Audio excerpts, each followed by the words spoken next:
Welcome back, everyone, to From Poop to Gold. I'm Daniel Harmon, Chief Creative Officer at Harmon Brothers. My guest today is Erik Huberman. He is the founder and CEO of Hawke Media. Welcome, Erik. Thank you. Thank you for having me. Yeah, thanks for coming on. So Hawke Media is an outsourced CMO company, right? Where you guys will do all the marketing, I guess, full service, right? You take care of everything for everybody. So how did this come about? How did you become the CEO of this marketing agency, essentially? And what's a little bit of your backstory? Yeah, timely now because I graduated in 2008 and went into real estate a week to the day before Lehman Brothers collapsed and the entire banking industry with it. So I graduated 2007, by the way. There you go. Got my first job, and then when 2008 hit, I was downsized. So anyway. Yeah, so you get it. Yeah, and I think honestly, 08 was a better time to graduate than 07, just because I didn't know any different. So I was like, all right, well, this all sucks, but I didn't have anything to compare it to. So I thought maybe just coming out of college sucks. And like when Lehman Brothers collapsed, I get that nobody knew what it meant, but like I really didn't know. I had never heard of Lehman Brothers. So that was me. I was reading the headline. I was like, everyone says this is a big deal. Yeah. But I'm like, but they're not Wells Fargo. I don't know what's going on, you know? Exactly, yeah.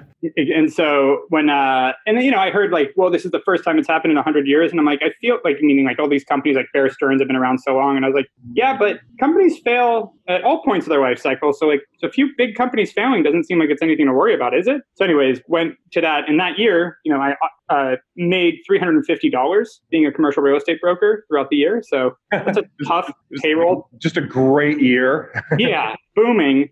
Really tough to pay rent in Santa Monica when you made $350 in a year. Yeah. So started going into decent debt and just to live. And I started working on a side business, a music company. And to make a very long story short, ended up building 3 different e-commerce companies over the course of a decade, or less than a decade, like 6 years, sold 2 of them. And then about 7 years ago, started advising and consulting for a lot of large and small brands on how to drive revenue using marketing, and just saw that the whole marketing ecosystem to this day is just completely broken, because if you're not a like Fortune 1000 or a really sexy startup, you can't get access to top tier marketing talent. It's just not, it's really counterintuitive in that sense. I mean, I guess it's not necessarily counterintuitive, but if you want to hire in-house, the top talent out there that wants to work for a company is going to go work for the best companies. If you want to hire an agency, agencies notoriously, if they're any good, only want to work with really big companies. That's the whole thing, is like agencies get to a certain size or a certain capability and they go up market. That's the line that every agency uses, which means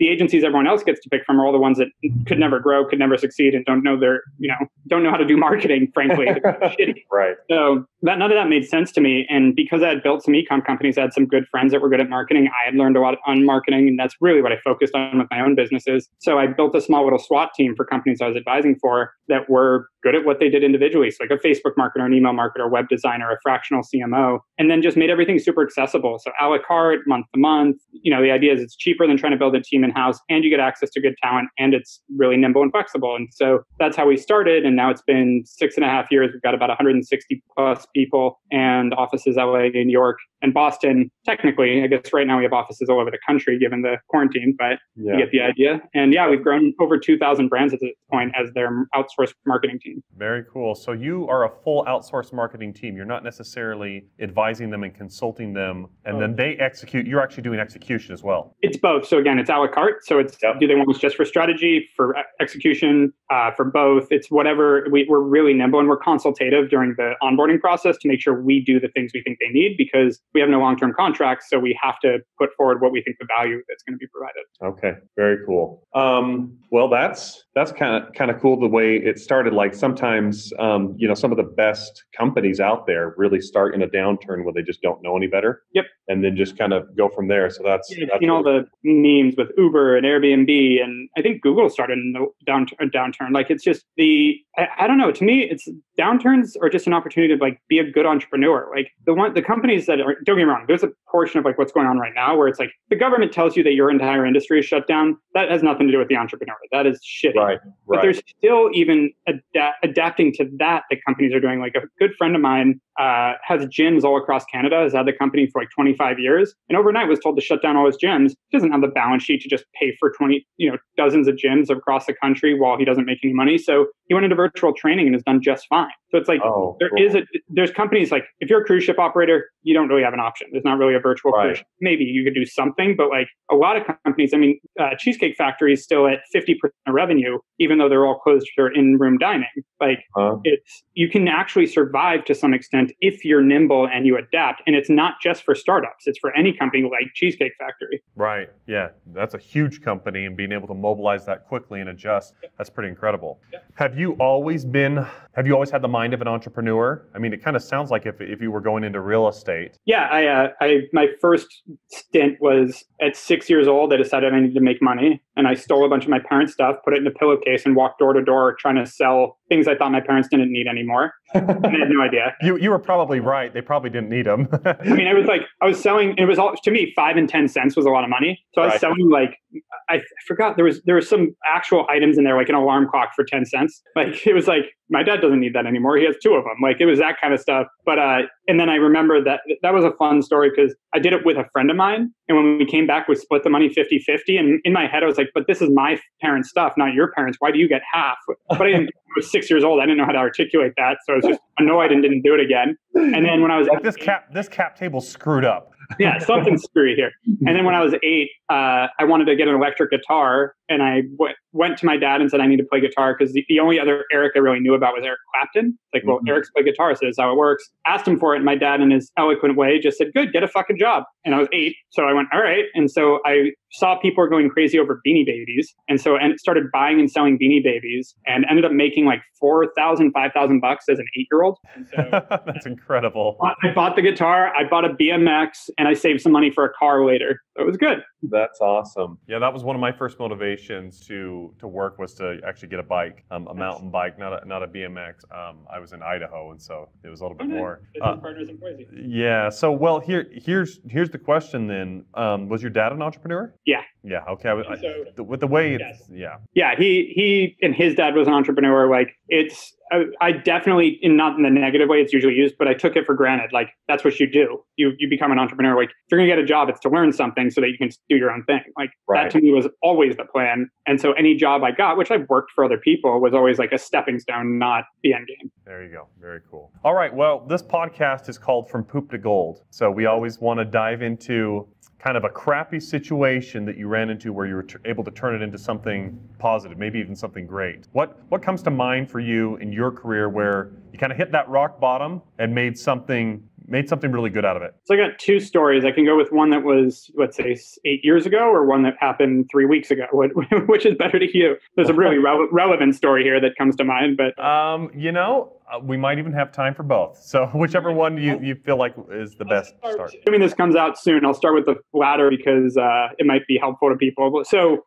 4 weeks ago is when every trade show and speaking engagement, including the one we were supposed to meet at originally, got canceled. Like, overnight, traffic and conversion, where we were supposed to meet, as well as, Cannes Lions and Shop Talk and just event after event after event. And I do a ton of speaking and a ton of trade shows and conferences for my business. It drives a ton of business for us. And so not only that, I have an event team full time for Hawke to support that. So all of a sudden it was like, well, what the hell? We had 6 of our own events being hosted through April that we had planned. Yeah. And that's gone. So we were like, all right, well, good news is we saved all that money. But bad news is we need to figure out some other way to generate that business, because we're spending that money for a reason. Right. And so I said to my team, like, hey, everyone wants these marketing conferences. Why don't we just throw a digital conference and run with it? And like, let's do some online events, get some cool speakers, and do like a whole day of like, we do an annual event in October called Hawke Fest. And it's basically for brand owners. We get about 600 brand owners out and have like them teach each other. So we have like, the founders of FabFitFun have spoken, and Honest Company and Dollar Shave Club and all these different cool brands that we have talk about their expertise. So like, we try to pick like very specifics that company's really good at and have them teach other brand owners about it. So I'm like, why don't we do something like that? 1 week later, the country declared a national emergency and everything got shut down. And so my team had started working on it with an internal title, Quarantine conference. And I was like, that's perfect. Call it that. They're like, won't we offend anyone? I'm like, don't put a gas mask on the logo, but like, let's be real. We're quarantined. That is what's happening. So having a quarantine conference, but I think now, like that weekend when I like sent my team home and the national emergency and all that it was like one of the more stressful weekends of my life. Like I was definitely panicked, couldn't sleep, had no idea if I was coming in. We're a month-to-month agency. I had no idea if I was coming in Monday, and my entire business was gone. Like no idea. The predictability is really tough. And for 6.5 years, we've had variables that stay pretty constant at scale, and we have a lot of clients, so it's at scale. And so now there's a whole new variable I have no idea how to account for. And so but almost every business owner is dealing with this, and almost every business owner had a really stressful weekend, March 13th. And so we came back, and Monday hit, and we had some bad news, but it wasn't dire. It was just we were scrambling, we were frantic for a couple of weeks. We had to do a lot of triage, but we made it through like the craziness part of it. And so when we came, I realized like in that week, like I got through the weekend super stressful, and I was like, you know what? There's 3 possibilities here. Either this ends in a few weeks, and then this doesn't matter anyways. There's no reason to panic. This ends in a few months, and then we got to adapt to make it through it, and we got to figure it out now. Or it lasts a few years and the whole fucking world ends, and then none of what I'm stressing about now matters anyway. So like my business falling apart is the last of my worries at that point. So let's get over that, and let's go with the middle case scenario, which is the only thing I can really act accordingly to. Right. And so I went to my team and said, I'm not the only one dealing with this. Like every entrepreneur right now is looking for information, looking for guidance, looking for motivation. Like this is tough. So let's pivot from like a marketing conference to just a conference on how to adapt with the times. And so in 3 weeks, we got Damon John to keynote. We got Anthony Scaramucci to talk about the financial markets. We got Brandon Webb, who's a New York Times bestseller, and he ran sniper training wherein Chris Kyle and Marcus Luttrell went through it and had pivoted the whole curriculum for sniper training to be more positive reinforcement than negative. Like everyone knows in military is about screaming in your face. He reversed that. And this guy's a legend. So he opened it. Like we had just a ton of incredible speakers, and 4,200 people attend. Our biggest event ever just broke 600. So we were able to pivot, get 7 times as many people to come check it out. And it was honestly a huge success for us. And we did it in 3 weeks. And so, the shit was like, we thought I went from thinking my business might be over by the end of March to literally the biggest, most successful event and marketing initiative we may have ever done for the company. Wow. That's fantastic. That's amazing. And I especially love... So it's very, very new, but like on Tuesday, that's when we had it. Well, and you described some of those feelings you were going through going into that weekend of just like not being able to sleep, the stress, the panic, and that all of us were experiencing. And I think I've had that like twice in my life. Like I'm not a stressful guy. I'm very calm and level-headed. So like it's not a normal feeling for me. It's not like I'm panicked every time we have a problem with the business. It is very rare that I like can't see clearly, that I'm hazy, that was an unusual experience for me. And I can relate with that feeling. I was remembering the same thing. I was like, oh my gosh, I think this is actually anxiety. I'm not like, I don't get really anxious in that sense. I'll get nervous when we go into a shoot. I have a lot of nerves around that and around different like client meetings and stuff, that kind of thing occasionally. But this was like nothing I'd ever experienced before. I was like, oh my goodness, this is what anxiety is like all the time for people. This is not fun.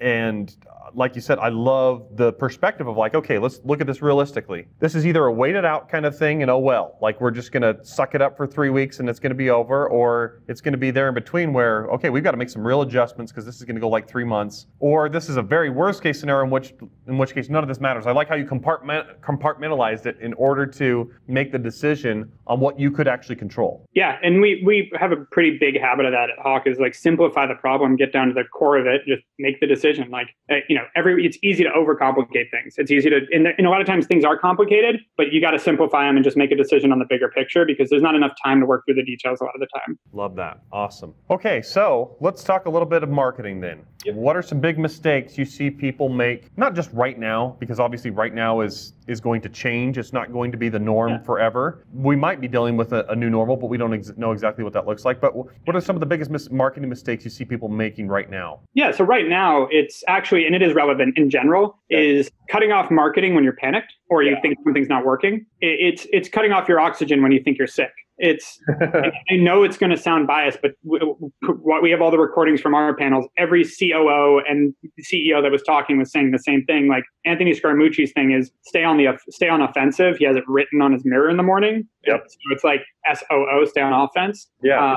So the idea is like it's same thing here. Like we didn't pull back on our marketing in this situation. And the companies that, if you're like hyper effective and just have no cash, you're going to have to make adjustments. But the idea that you're going to like cut off all your new customers and cut off all your marketing and hold on for dear life, that's just a recipe for disaster. That's a self-fulfilling prophecy. And thankfully some of my competitors are doing that and like holding back and pulling it off. And it's like, what are you saving that money for? Like we all have fixed costs. We all have overhead. Now you're just draining as opposed to potentially driving a new business. Like again, in March, we decided to lean into it and we closed and brought in more new business and had better retention in March than January and February. Oh, that's fantastic. So it's because we went on the offense. Our client success dove in with every company. I got on any company that was actually like really getting impacted. I jumped on the phone personally and walked through like what they could be doing. Had nothing to do with saving them. We lost some clients that were impacted. Like a car wash should not be paying us for marketing right now.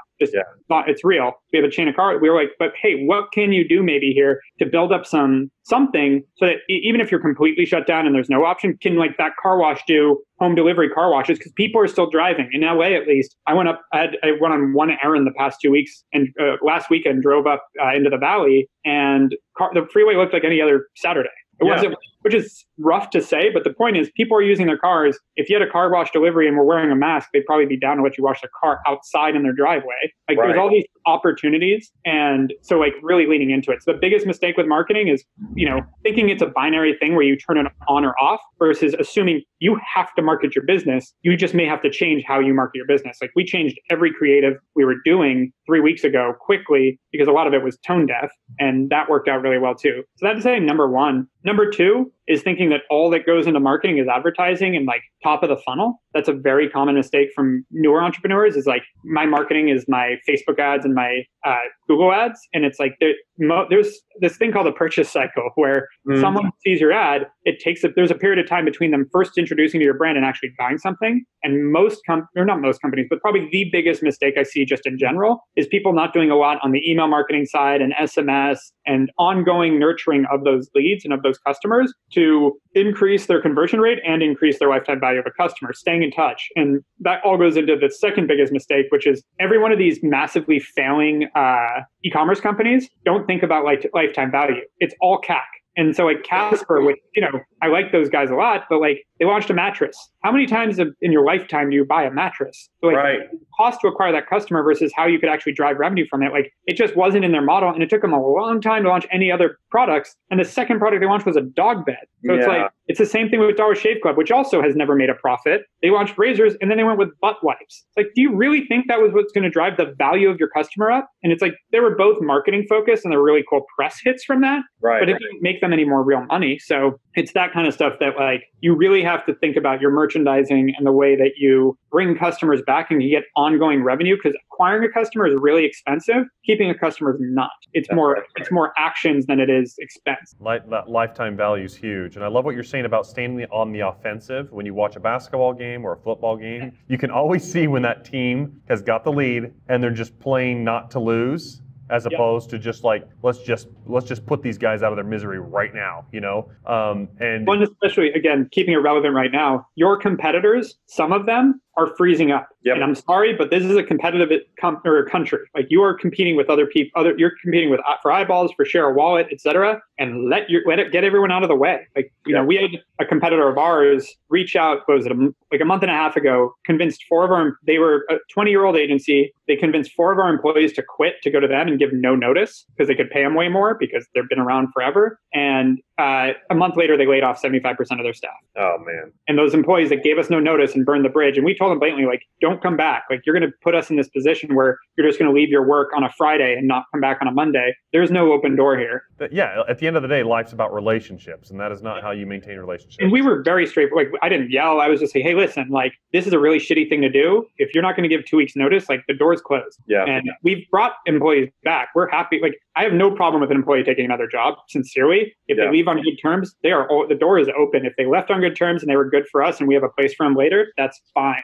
It's more, but if you leave on bad terms, never again. Yeah, that's awesome. I could talk to you all day about this kind of stuff, Erik. I love how your mind works about this. So, where are you based, by the way? We're in Utah. We're just a little south of Salt Lake. Yep. Whereabouts? Provo. It's right next to a couple of colleges here, BYU and Utah. I've been to Provo. We almost bought an agency down there. Oh yeah. Yeah. Very cool. Okay, so let me ask a little bit about some of your I think you're a creative thinker from the sounds of things. I love all things creative, and I know you kind of describe yourself as a storyteller. Where do you find your creative flow? How do you go about getting your ideas and thinking kind of with a vision? You mean you mean for client work? I guess what? Just in general for your business and when you're solving problems for clients, you name it. Yeah, I think I've honestly never answered a question like this. So I honestly think I don't really have a filter on it. And so just like I'm talking right now, I just go for it with anything. Like I don't really worry about sounding dumb or coming up with a bad idea. I just go for it. And like stream of consciousness doesn't really come hard to me. So like I'm literally saying it right now. So like I think it's just when someone asks me a question, my head starts, I'm a logical thinker, almost more than a creative thinker in a weird way, where like one thing leads to another kind of thing in my head. So I'm the typical, like my wife even says it, my friends say it, like they love how my mind works because we'll be sitting there and I'll just say something random, not the only one, but I'll talk like something random. And then I'll explain, no, that happened because that person said this and then this happened. And then I thought about this time that this happened and went to that. And so then teddy bears popped in my head. So I kind of let that play out when it comes to business too, where it's like same thing with like the quarantine conference was like, oh, I can't go to conferences anymore. I can't travel, period. What solves that problem? Well, we could kind of go digital, but we still have to have like networking too. So what could we do for networking? Oh, Slack could work for that. And it's just like really micro problem solving constantly. Then all of a sudden you end up with this bigger picture thing that solves a bunch of little problems. Yeah, I love that. Well, particularly I like this concept of remove your filter. For a lot of people, like myself, the filter is the kind of the second guessing filter. Oh, here's this idea, but that might not work out because of this, or what'll people think if that's wrong, or that kind of thing. And I love that you just don't really think in those terms. Like that is a true entrepreneurship mind of it's not like, so I've got a little bit more of the artist mind where it's the imposter syndrome of always just being like, oh, you're not good enough and stuff. And you're just like, no, let's just get some stuff done. I like that. Example of that. So, and we're still working on it. So I'm not promising this is happening, but we're trying to throw a comedy show in the beginning of May, a digital comedy show. Yeah. And working on a few things. I called one of my friends that manages a bunch of comedians and told him like, I want to do a Zoom comedy show. So I'm kind of got to figure it out. And so perfect example, he's like, well, comedians need laughter. They need play with the audience. That doesn't really work on Zoom. And my response is, yeah, we can solve that problem. Like that's, I guess, how like, I don't shut things down because there is a problem. It's like, okay, so we have to solve the audience problem. That doesn't mean the comedy show is broken. That's the problem. And so it's about narrowing simplifying it. Because, well, let's figure out an audience thing. Like, let's have 100 people allowed to talk, or let's open it up in Slack so they can see all the written comments so it's not too noisy, or whatever it is. I'm sure there's a way to fix that. Yep. Chunk it up, solve it one little piece at a time, get there step by step. Love it. Exactly. So for our audience that wants to look you up, Erik, where should they go? Yeah, I mean, I'm at or / Erik Huberman on any social media channel. So Erik Huberman, pretty easy to get a hold of. Cool. And then for Hawke Media, where's the best place to look that up? Website, hawkemedia.com, or same thing, at or / Hawke Media on any social. Yep, and it's Hawke, Hawke. Yep.